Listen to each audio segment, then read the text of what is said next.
All right, so thanks everyone again for braving this weather to come out today. I'm going to give a few minutes for my panelists to introduce themselves. So, George, we will start with you. All right. Hi, I'm George Stevens. I am the Managing Director of the Austin office of BKM Sowan Horan, which is a public accounting firm. But before that, I spent 20 years as CFO in transportation companies, both public and privately held.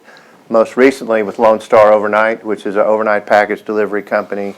It's a private equity-owned firm, and so I was involved in that company for about 17 years. Oh, wonderful. Cisco Sacasa, I'm President and CEO of HireBetter. We're an executive search firm focused on the lower middle market companies. So we place many CFOs. I am a recovering CFO myself. I spent my entire career in both large public companies and small entrepreneurial companies in the CFO, COO seat. Been in VC-backed, private equity-backed, in privately held and public companies, so kind of seen the gamut on it and excited to be here. Hi, I'm Mike Murphy. I'm a last-minute substitute. So I'm CFO of Personiv. Prior to that, I've had a lot of different roles working in finance, mostly CFO type based, software technology focused. Pretty much driven out of the Bay Area, the technology sector, and looking forward to be part of the panel today. Okay, so let's start with a question about the role of CFO itself. How have you guys seen it evolve in the last decade or so, and what role is it playing these days in growth for companies? George, we'll start with you. Yeah, sure. So the last decade, that's been a pretty full decade. You know, I was thinking about that question. So 2011 to 2021, I think for me as a CFO at Lone Star Overnight, there's a lot of data in that company. So technology was significant, and especially the use of BI tools like Tableau or Power BI or something like that, and the ability to manage both financial and non-financial information and monitor those KPIs, I think was a huge development for us that is different than it was prior to that time. Yeah, no, I agree. For me, it's been a massive shift from being kind of more compliance and backward-looking CFOs to nowadays you're expected to have massive insight, right? And being more forward-looking and being more of a partner in the business. That's been not that it was one or the other before, it's just been a hell of a lot more in where we are now and where we're going in the future. Yeah, and I would say the same type of thing. It used to be, at least what my experience used to be, very much focusing on GAAP-based financials. It was all about the GAAP results, compliance, et cetera. And it's really transitioned more into what your data is and how you're able to position your company and tell your story. As everybody probably is aware, GAAP can be very complex and not necessarily user-friendly, especially to investor communities. So trying to be able to bridge GAAP to making the story or the story about your company is more relevant today than it has been historically, I think. One other thing I would add is before, large companies were global and small companies were local, and that doesn't exist anymore, right? Like even the smallest company can be global now. So borders have fallen, and now everybody's acts in a global basis. That's completely different than even 10 years ago. Yep. So we'll touch on some of these topics as we go along, but for those in the room who haven't quite made it to the CFO level yet, what advice would you give them to get to this level within their career? How can they differentiate themselves? I can go. I've advised many, I would say accountant types. I'm a card-carrying CPA, so I can say that. I'm allowed to say it, The accountant types, the controllers, CAOs, et cetera, that are very accounting focused, very compliance focused. It's about understanding the business. I would strongly encourage somebody to have a rotation in FP&A or even better in the business itself, in the operation side, to truly understand the business, and becoming a partner, right? A business partner to the CEO or to the C-suite, whatever role you're playing. And that is the key, is that how to take data and speak in a way that your audience understands. Like Mike was saying, not speak gap, right? Speak business in a way that's succinct and it's clear, and that you're speaking business language, not accounting speak. And that's the big shift that I've given many folks that were making that transition, and it's a journey. It doesn't happen overnight, but that's the best advice probably I can give. Yeah, I think that's so true. Getting to know the business really well and understanding all of the functional areas of the business, whether it's HR or it's ops or it's sales, and then how you as the CFO are keeping score and providing that data to the senior management team to grow. We used to have our staff come in at LSO and actually go start by riding with a driver and delivering packages. Yep. And seeing how and not so much because we wanted them to know how they delivered packages, but how did the technology interface, tracking the package from pickup to drop off and all of that, and understanding that would give our team a really good insight into all of the different elements of the company and all the different functions. Yeah, I mean, I agree. I think that a lot of companies that are known for producing great leaders have rotational programs where people get to rotate through different functions of the organization. So Cisco, having made the jump from CFO to CEO, what advice can you offer for that? Yeah, it's the same. Just like moving from a controller to a CFO, it's also going from the CFO to the CEO chair. I have this internal struggle in my mind that as a CFO, you're the brakes, right? You can't be all brake, but you're the brakes of the business. On the CEO chair, you're the gas, right? You got to go. And then I have this internal struggle in my mind about go and stop, and am I taking too much risk? But usually for me, I'm not taking enough risk, and having to really push myself to think bigger, think bolder, and think more creatively, and not hold myself back, right? Sitting on the CFO chair for so many years, you are, even though you can be a CFO you're still the risk manager for the company, right? You still have to manage risk. And that doesn't mean I get to not do that anymore, but I have to push myself to make sure I'm not thinking like a CFO, if that makes sense, that I'm thinking like a CEO, and have to let that go, take that hat off. So it's been a journey for me, and it continues to do so. It's an ongoing journey, and I'm still working on it. So is your new slogan, all gas, no brakes? All gas, no brakes. Yeah, for me, it's a journey. I have a coach, an executive coach, and that's what I'm working on. It's ever increasing my influence from locally to regionally to global, and it's a journey for me. I'm working on it. And this is a question that I'd like you all to answer, but how does your role as a CFO change in good times versus bad times? Mike? So that's a pretty easy one. To me, it really doesn't change that much. Look, we had COVID-19, the shutdown and everything else that transpired over the last 18 months.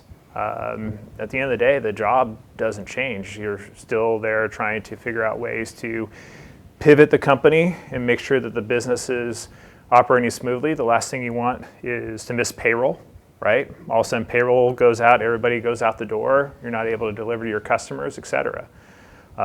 So the job doesn't really change all that much. I think the stress level changes a lot. And interesting enough, I would say the stress level, for me anyway, is less about the bad times, it's more about the good times, when things are going very fast. And all of a sudden, you need to go and tackle a new market. You need to go overseas. You need to expand globally. You need to set up a new center. You have to hire 100 new salespeople, right? So you go through this whole process trying to bring on 100 new salespeople and get them all quotas, get them all trained, and get them delivering.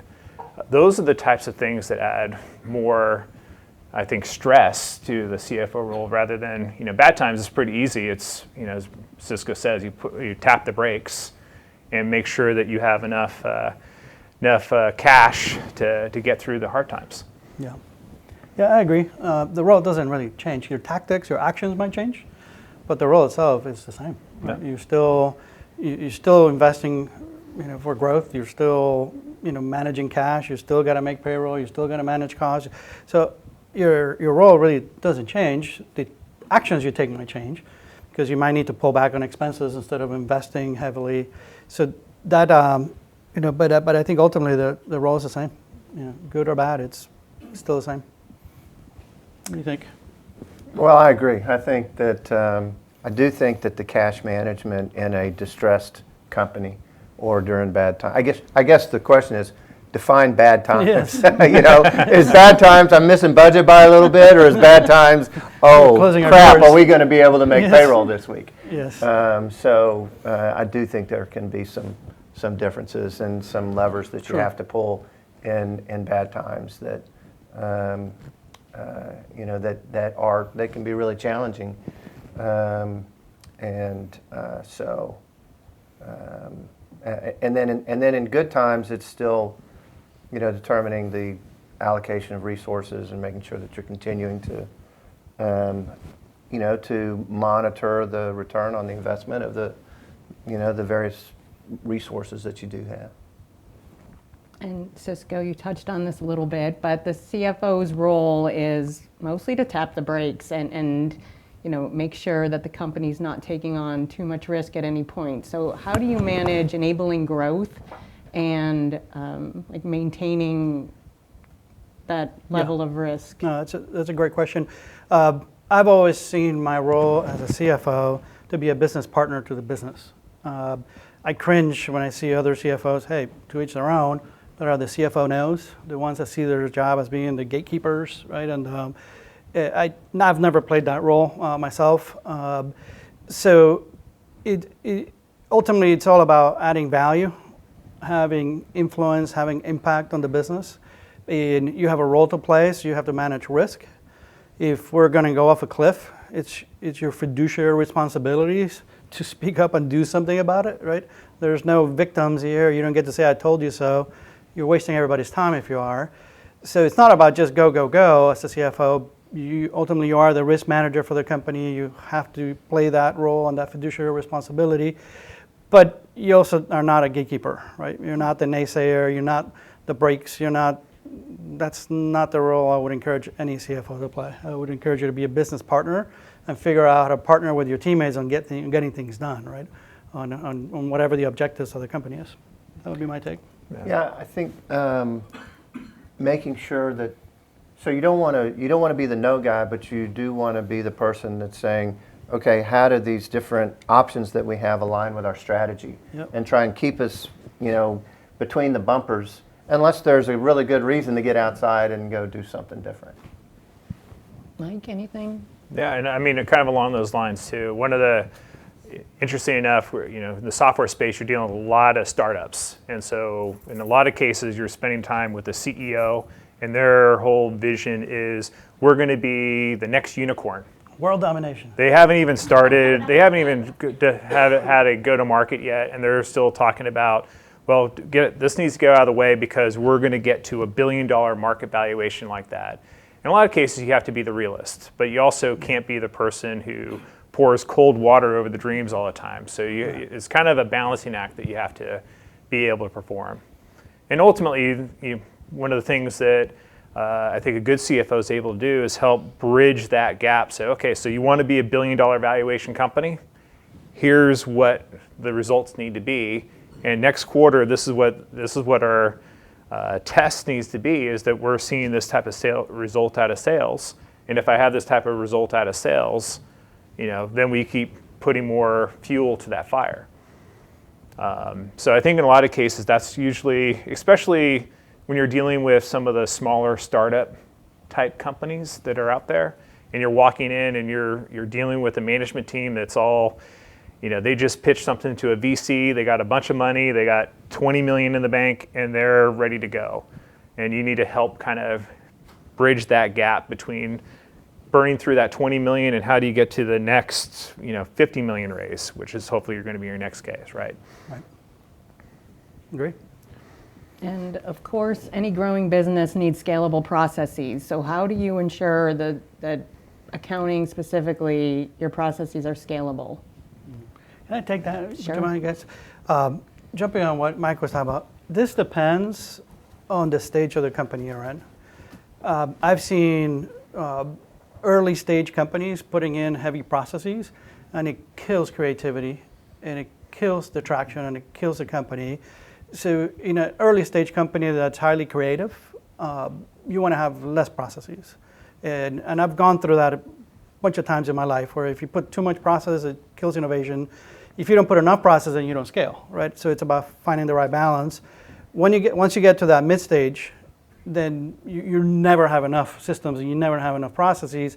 So that's where you got to like pour it on, right? Because now you're scaling, you're going up 10x revenue, and you got to pour it on. You can never catch up.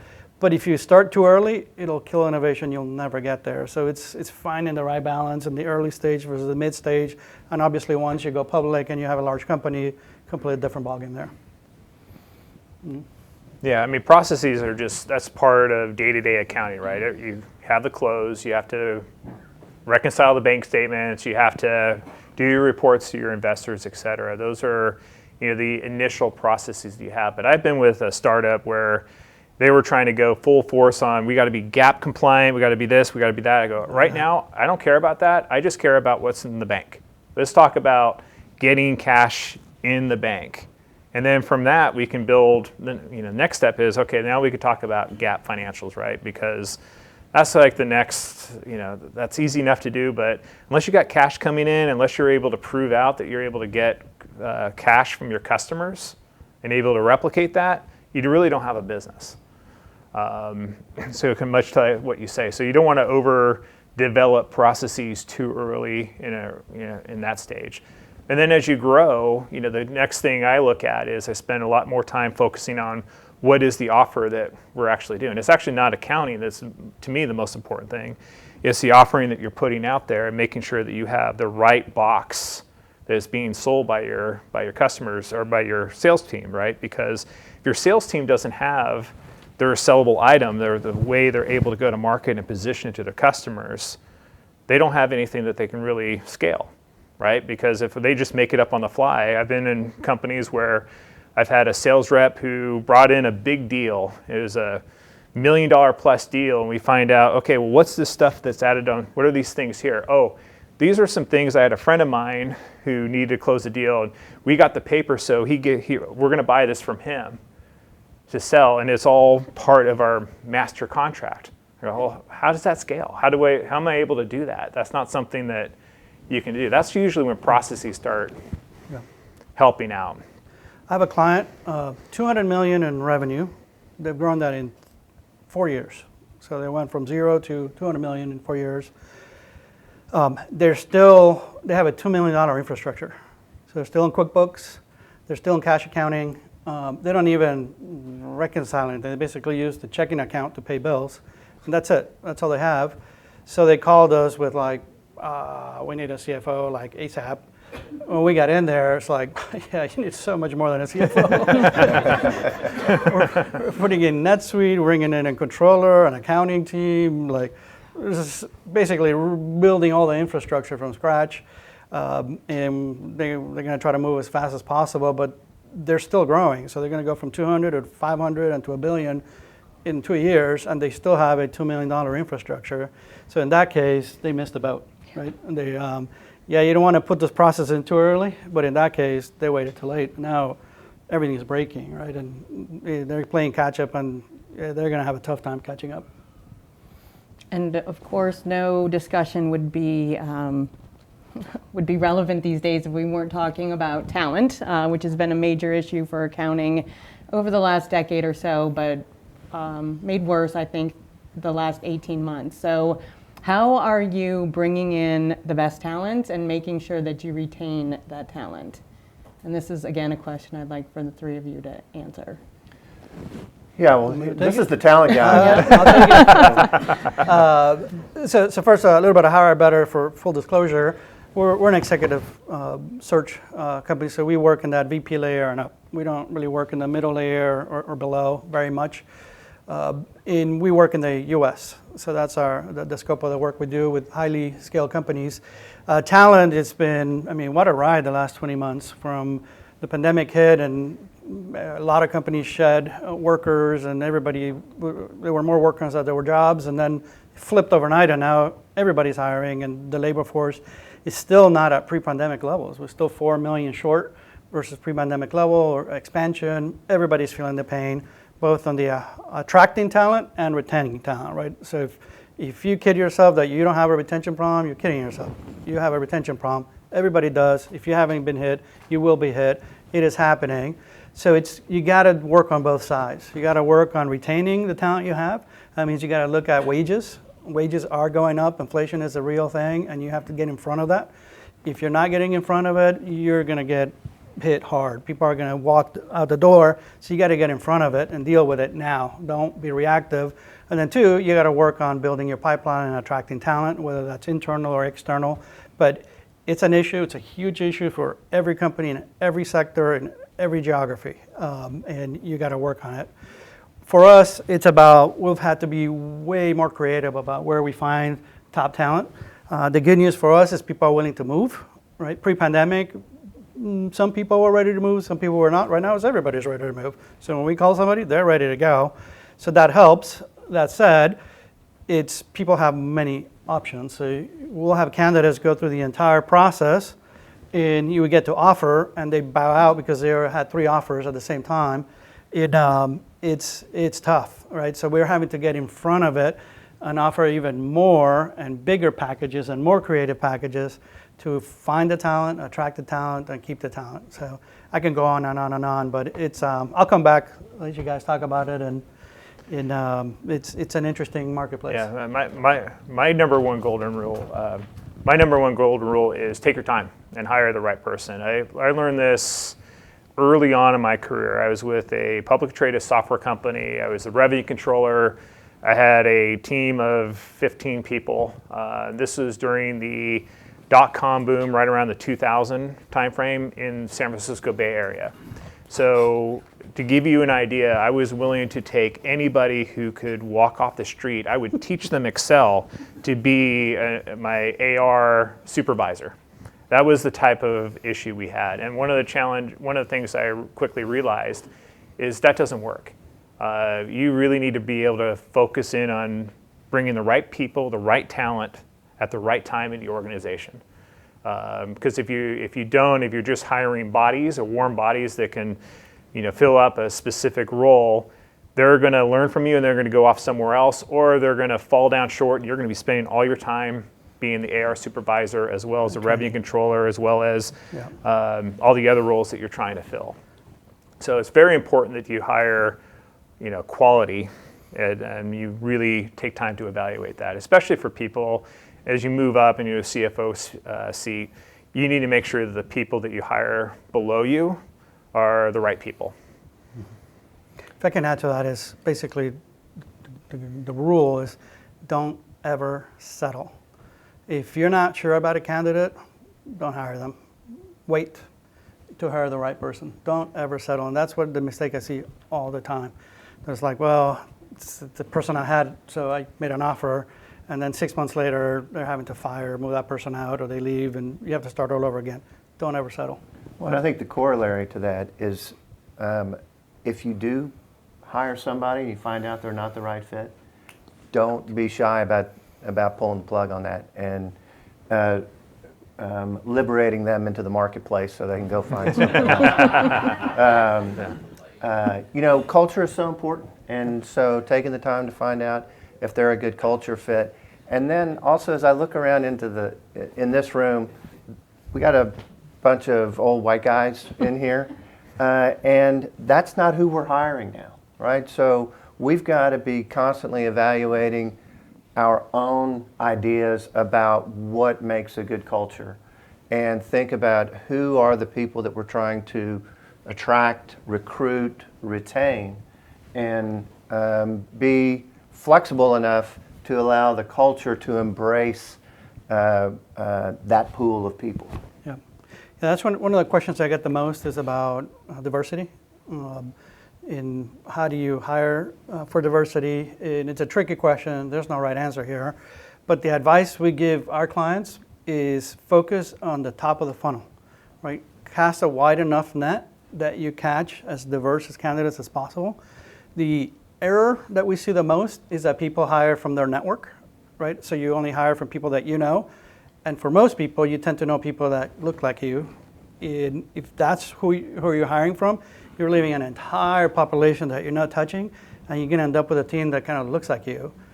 Don't do that, right? Cast a wide net, so you have to go get it. You have to find that and feed the top of the funnel so you get a diverse candidate pool. If you do that long enough, you're going to end up with enough diversity of talent. And when I talk about diversity, we're talking about diversity of thought, right? Race, gender, all that, all of it. But you have to work at the top of the funnel to get the right candidates at the bottom of the funnel. What you don't want to do is just go get a token person, bring in at the bottom and hire them. That's not it. You're not solving the problem systematically. You have to solve it systematically at the top of the funnel to bring the right candidates into your funnel. Yeah, it's an interesting point. I saw one of my last companies, we were private equity backed. They brought in their philosophy behind HR in any open position is they wanted at least 100 resumes and at least 20 to 30 interviews per role. And those were just any role within the company. We're talking sales reps, we're talking staff clerk, et cetera. When you get above that, if other people have been involved in private equity backed interviews, right? I can't believe the number of people you have to go through and talk to. You're going and talking to, within 12 different people, you're talking to people at the firm, you're talking to people at the company. And part of it is just everybody wants to get to know who you are and make sure you got the right culture fit. So, so I agree with that. The top of the funnel, get as many candidates as you can possibly look at to try to solve the problem. And I know we've touched on this a bit, but growth requires access to real-time data, and not only access to that data, but being able to extrapolate data and then see into the future. So what investments are you guys making as far as technology, or what technology are you advocating for in your current organizations? Well, one of the things, we were kind of behind the curve at LSO, but we had a tremendous amount of data. And so utilizing those BI tools was really significant for us. But I think the other thing that you have to do when you invest in those BI tools, you got to invest in the people to run those BI tools, and you've got to invest in the training for those people who are going to utilize that technology. So you've got to make sure that you're leveraging that technology as best you can by making sure you're making all of the investments downstream. Like this is more your space. Yeah, well, I say, in my prior experience, I agree. Data, you could be overwhelmed by the amount of data that you are able to generate. A lot of it comes from your customers, how they're interacting with you, how they're touching your website, how they, a new customer that you have onboarded, how quickly were they able to get onboarded? What are they going to be a net promoter for you? Are they one that would advocate for your business, or are they going to be a detractor from your business? There's a lot of different data points and things like that. I think the one that's most relevant to me, thinking about it mostly from a B2B perspective, right? If you're going and selling a software solution to another business, I keep thinking about it in terms of I want to know as much about my customer as I can in order to support their growth. And part of it is if you have a good solution with your customer and you're able to demonstrate value in, you could be working with one division, you may not know that one division, there's 20 other divisions that have the exact same problem. And your solution could potentially roll out and solve those problems. But you don't know that unless you have those touch points with your customers. In terms of technology, there's a variety of different platforms out there, but I think the best technology is having good people on your sales and customer success teams that can help you solve those type of things. So as the three of you look back on the past 18 months with all of its people and supply chain issues, what changes have you made to your departments or your companies in general to be able to meet customer demands during times of growth? Yeah, I'll take that. For us, a little bit about, I think I was telling Bob earlier, what we did when the pandemic hit is most companies went into retrenchment mode, right? They cut marketing spend, they cut salespeople, they cut. We saw that as an opportunity to play offense. And we went into the attack, right? We played offense, we invested in marketing, we invested in social media, we invested, and then we built a community, and we made sure that everybody in our team was investing in the community, that is our clients, our candidates, our business partners, our general community. It created this force, right, how do we get through this together as a community? And it created this amazing amount of knowledge and sharing. And it transformed the company. It developed into a growth strategy in that when they started hiring, we were the first people they called. We did it, one, there was an opportunity in the marketplace when everybody was retrenching, being contrarian, right, that we attacked when everybody was defending. And then two, it built a community and it really elevated everybody in the firm and all our clients together, and it created this amazing community of individuals that wanted to help each other. So for us, it was a major, coming out of the pandemic, if you will, we're a new firm. It's a completely different place, and it's been a great ride. Not easy, but it's been a hell of a lot of fun.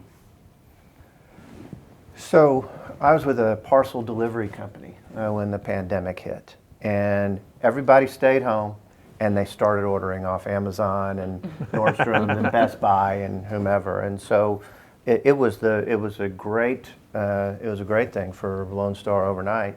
FedEx and UPS started capping their customers. They were looking for other carriers to deliver that volume, and there we were with some capacity. But that capacity disappeared like that. I mean, we were shipping about, on average, 12,000 packages a day. By the time we got to peak season of 2020, we were shipping about 60,000 packages a day, and which put a huge strain on us from material handling equipment, from resources. We would hire anybody with a Tesla and a driver's license and no DWI to deliver packages for us, we didn't care what kind of vehicle you had.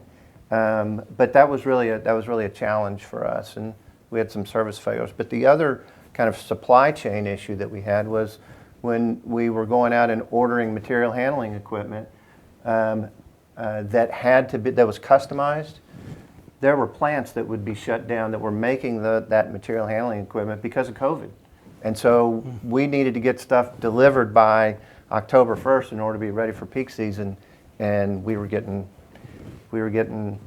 delays that we couldn't deal with, so and had to go out and find different resources. So plan early if you can, and have a contingency plan for when it doesn't happen, because it's yeah, I guess it forces you to not get impossible. creative. Yeah, super creative. Yeah. You have to be creative, exactly.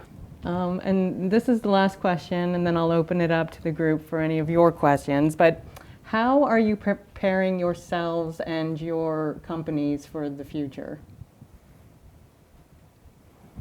Mike, let's start with you. That's a really good question, because I'm so little things about Personiv.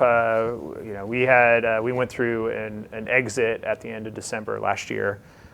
So we're currently in the process of doing kind of a bit of a transition.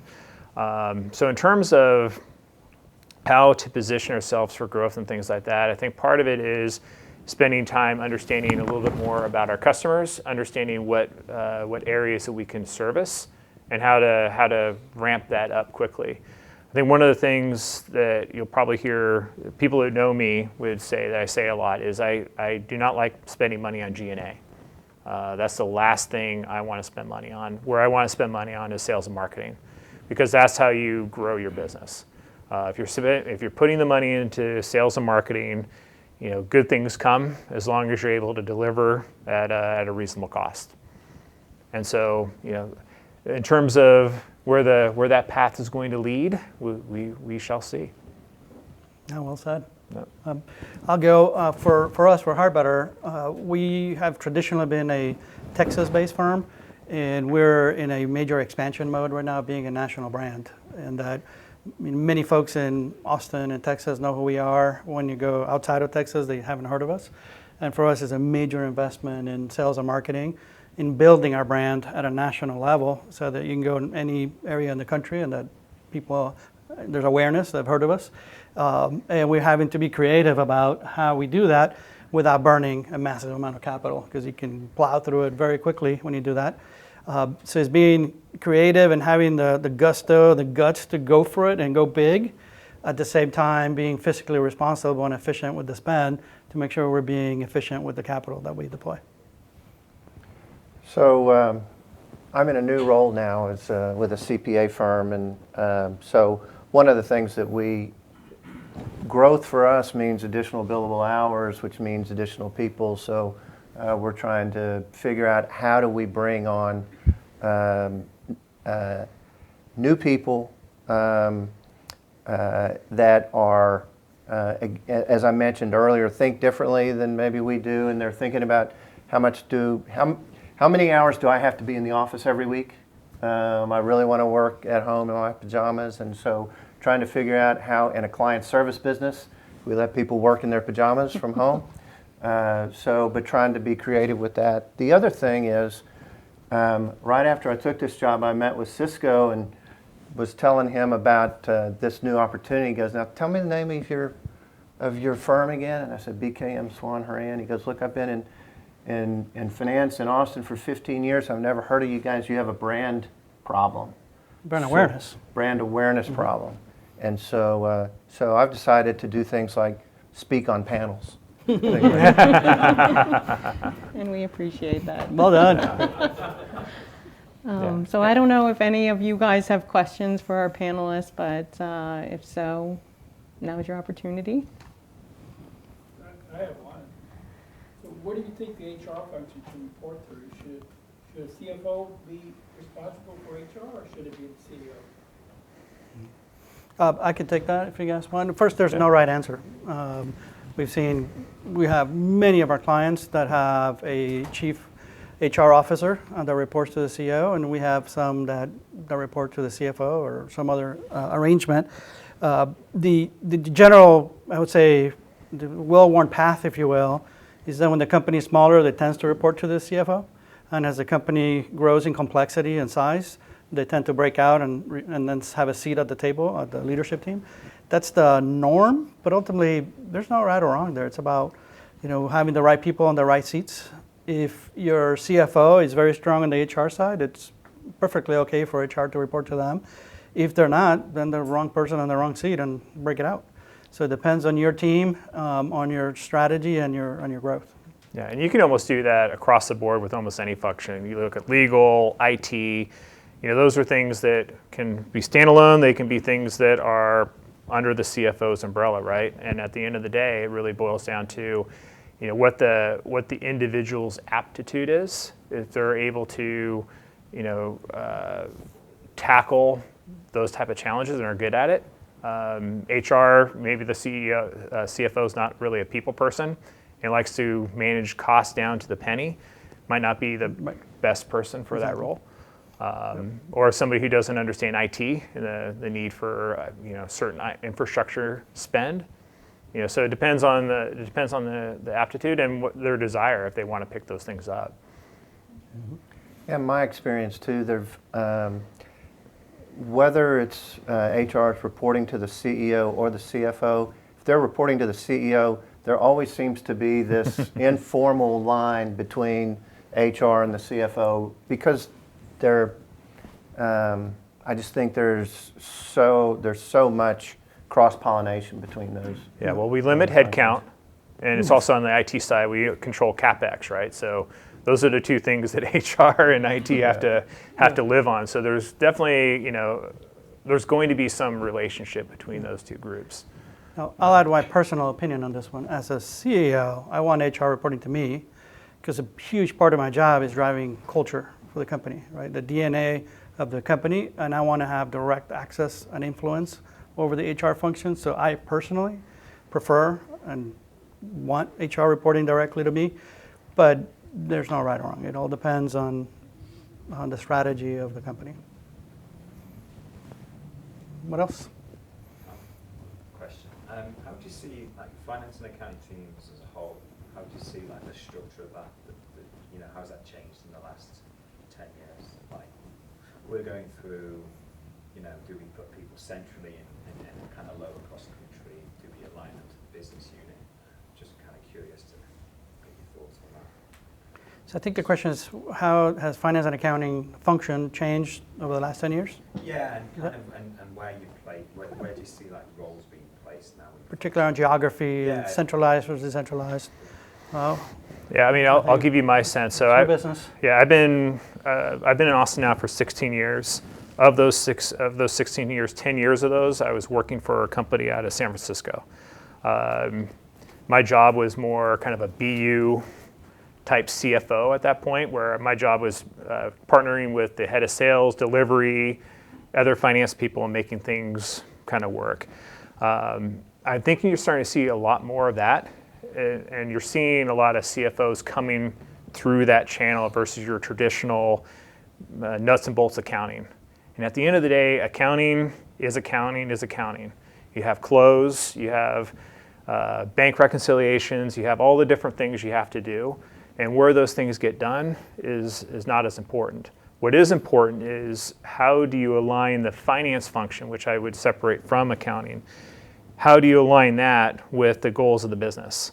And it could be that you have multiple business units that are trying to work in their different offerings, and they may be across geographies. You could be that you're structured that you have an offering in the UK. You have one in the US, one in Canada, one in Mexico. They're all very different. You have country managers who are really driving the strategy behind that. And so it really just depends on how the business is structured. Yep. What the trend we're seeing, and this started before the pandemic, and now, forget it, it's broken down, where barriers have fallen, right? Is that we're going, even small companies are going global. I talked about that a little bit earlier, and you're starting to see, work from anywhere. And this happened before the pandemic. Since the pandemic, it is completely obliterated. And I'll put a plug for Dave, Meg, and Mike, that Personiv, this is what they do, right? This is what you guys do. It used to be the value prop, because I'm a former Personiv client. The value prop used to be about cost. And it's like, that world's changed. Now it's access to talent, right? And there's talent all over the world, and if you're limiting the talent you hire to your local neighborhood, you're cheating yourself.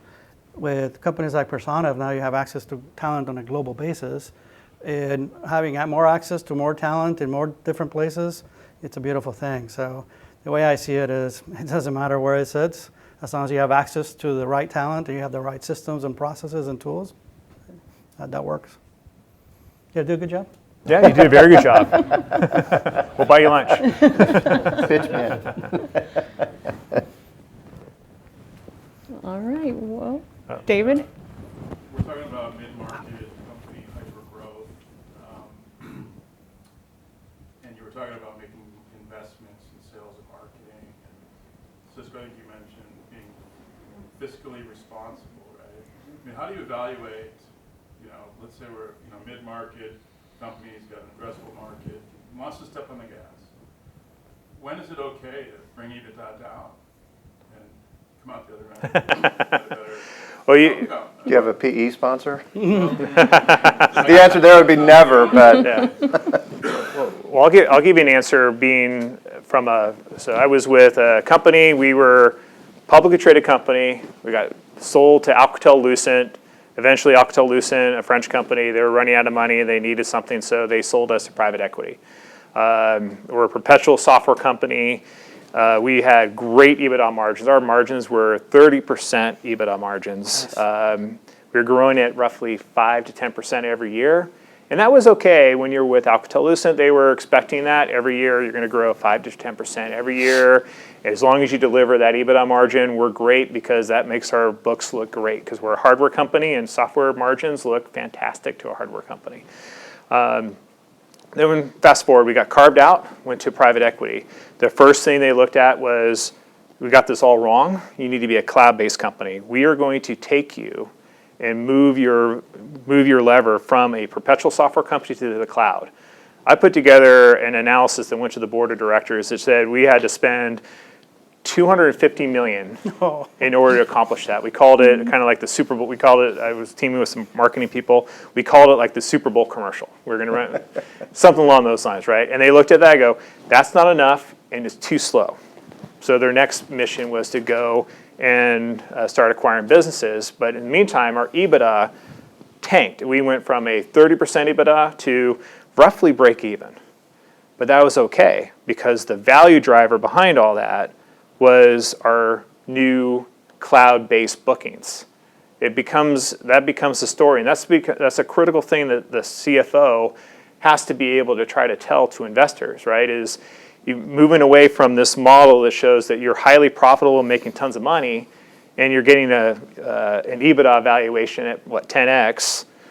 You go to a cloud-based model, you're getting 10x on revenue, or you're getting 10x on your ACV, right? So it's a very different model, and it becomes a very different story that you're trying to sell to them, to sell to the space. So the answer to that question, at least from my perspective, is it depends on what value you're getting for that drop in EBITDA and being able to move quick and demonstrate to the market and sell it to the analysts that this is what you're doing and why you're doing it, and this is why we're going to be worth more money as a result. Drop the mic, man. Perfect. Well done. you. What he said. All right, well, George, Cisco, Mike, appreciate you guys being here today. Thank you so much for Right. taking the time out of your busy schedules to be our panelists, so appreciate you. Well, Thanks thanks for for hosting having us. us. Yeah, it was great. Thank you very much.